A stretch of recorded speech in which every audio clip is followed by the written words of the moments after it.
రాష్ట్రంలో ఉండే ప్రజలకి, దేశంలో ఉండే ప్రజానీకానికి నమస్కారాలు. నిన్న జరిగినటువంటి పార్లమెంట్లో జాతికి విద్రోహం జరిగింది, మహిళలకు అన్యాయం జరిగింది. నిన్న భారతదేశ చరిత్రలో ఒక బ్లాక్ డే. ఎందుకంటే అందరూ అనుకున్నాం మహిళలకు 33% రిజర్వేషన్లు వస్తాయి. చట్టసభల్లో ఎన్నో రోజుల నుంచి ఇది పెండింగ్లో ఉంది. ఎన్నో రోజులు పోరాడాం. ఇప్పుడు తొందరలో చట్టసభల్లో, అటు పార్లమెంట్లో, ఇటు అసెంబ్లీలో, కౌన్సిల్లో 33% మహిళలను చూస్తామని ఆశపడ్డాం. ఇన్ని పోరాటాల తర్వాత అందరూ కూడా ముందుకొచ్చే సమయంలో నిన్న కాంగ్రెస్ పార్టీ, దాని మిత్రపక్షాలు ఒక విధంగా చెప్పాలంటే మహిళలకు ద్రోహం చేశారు. ఇది జాతి విద్రోహం. భారతదేశ సంస్కృతి మహిళల్ని గౌరవించడం, అన్ని రంగాలలో వాళ్ళని ఆదరించడం. అందుకని ఎక్కడైతే మహిళలు పూజించబడతారో అక్కడ దేవతలుంటారనేది మన సాంప్రదాయం, మన సంస్కృతి కూడా. అలాంటి సంస్కృతి సాంప్రదాయాలకి భిన్నంగా నిన్న జరిగిన ద్రోహం ఈరోజు నిడదవోళ్ళు నిరసన తెలియజేస్తున్నాం. ఇది ప్రారంభం మాత్రం, దీంతో ఆగదు. మొత్తం మహిళా లోకం ఒకటి కావడం ప్రతి ఒక్కరు కూడా గుర్తుపెట్టుకోవాలి. మన ఇంట్లో ఉండే ఆడబిడ్డలను గుర్తుపెట్టుకుని దేశంలో ఉండే ఆడబిడ్డలందరూ పైకి రావాలి, వాళ్ళ ఆత్మగౌరవంతో బ్రతకాలని నినాదంతో మనందరం ముందుకు పోవాల్సిన అవసరం ఉంది. దీనికి కుంటు సాకులు చెప్పారు. నిన్న చాలా స్పష్టంగా చిన్న రాష్ట్రాలకు నష్టం జరుగుతుందని మాట్లాడారు. కానీ ప్రధానమంత్రి గారు, అమిత్ షా గారు చాలా స్పష్టంగా చెప్పారు, దక్షిణాది రాష్ట్రాలకు అన్యాయం జరగదు, అదే మాదిరిగా నార్త్ ఈస్టర్న్ స్టేట్స్ కి అన్యాయం జరగదు, చిన్న రాష్ట్రాలకు అన్యాయం జరగదు.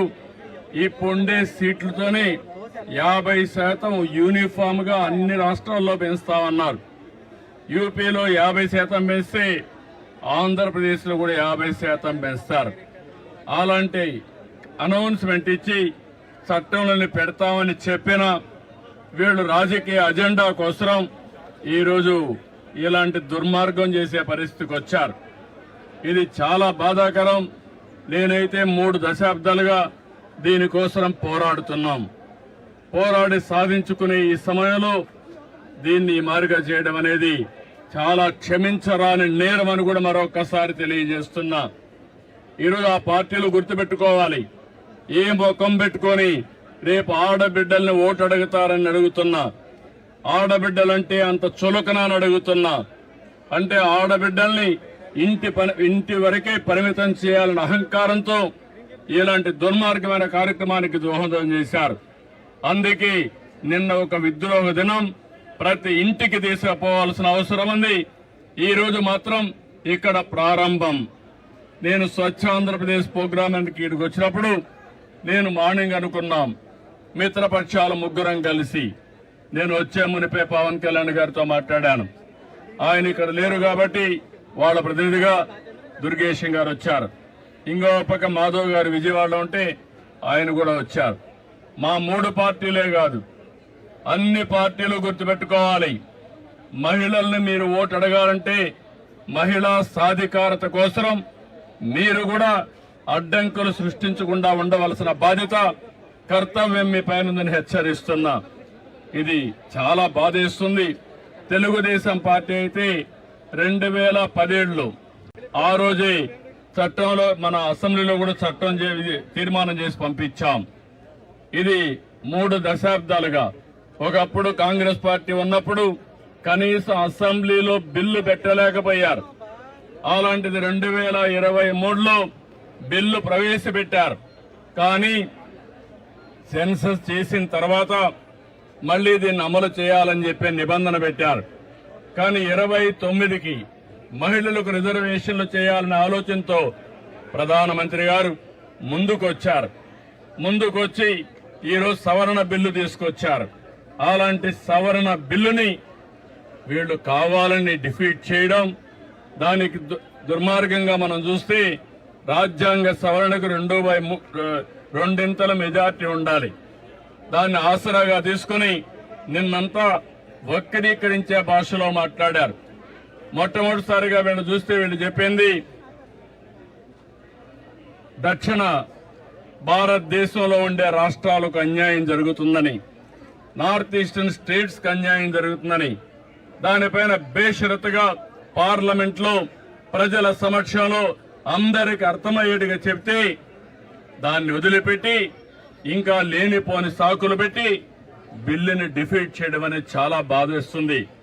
నేను చూశాను, అపోజిషన్ పార్టీస్ అన్ని విర్రవీగిపోయారు. మేము ఇష్ట ప్రకారం చేస్తాం అనే విధంగా ముందుకు పోయారు. అంటే మీరు ప్రజలు ఎన్నుకుంటే చట్టసభల్లోకి వచ్చారు. అలాంటి మీరు ప్రజాహితం కోసం, మహిళా సాధికారం కోసం మీరు చట్టాలు చేయాల్సిందే పోయి మహిళా ద్రోహం చేస్తూ దేశ ద్రోహం చేసే పరిస్థితికి వచ్చారు. ఇది మంచి పద్ధతి కాదు. మహిళలంటే అబలులు కాదు. ఆ విషయం కూడా గుర్తుపెట్టుకోవాల్సిన అవసరం ఉంది. ఈరోజు పంచాయతీల్లో 50% ఉన్నారు, కాలేజీల్లో ఉద్యోగాల్లో 33% ఉన్నారు. ఎక్కడ మహిళలున్నా సమర్థవంతంగా పనిచేస్తున్నారు. అలాంటి మహిళలు చట్టసభల్లో కూడా వస్తే సముచిత గౌరవం జరుగుతుంది, అభివృద్ధి జరుగుతుంది, అందరికీ న్యాయం జరుగుతుందనే ఉద్దేశంతో ఈ బిల్లు తీసుకొస్తే ఎన్నో ఆశలు పెట్టుకున్నారు మహిళలందరూ. మళ్లీ కించపరిచే విధంగా, మహిళల యొక్క ఆత్మాభిమానాన్ని దెబ్బతీసే విధంగా ఈరోజు ఆ బిల్లును డిఫీట్ చేశారు. ఇది క్షమించరాని నేరం. దీనికి నిరసనగా ఈరోజు నిడదవోలులో ప్రారంభం. ఈ ప్రారంభం ముందుకు తీసుకుపోతాం తప్ప వదిలిపెట్టే సమస్య లేదు. వీళ్లకు చేసిన ద్రోహానికి ఆ పార్టీలకి రాబోయే రోజుల్లో డిపాజిట్స్ రాకుండా చేయాల్సిన బాధ్యత మనందరిపైన ఉందని చెప్పి తెలియజేసుకుంటూ, అప్పుడే ఈ మహిళలకి న్యాయం జరుగుతుంది. వీళ్ళు ఒక విధంగా చెప్పాలంటే వీళ్ళ ఇంట్లో ఉండే ఆడబిడ్డలు కూడా పైకొస్తే చూడలేనటువంటి ద్వేషం వీళ్ళకుంది. అంటే వీళ్ళ ఆధిపత్యం అది పోవాలి. అందరూ సమానం. మన ఆడబిడ్డలను మనం గౌరవించకపోతే ఎవరిని గౌరవిస్తామని అడుగుతున్నా. కాబట్టి దీన్ని నేను చాలా తీవ్రంగా ఖండిస్తున్నా, గర్హిస్తున్నా.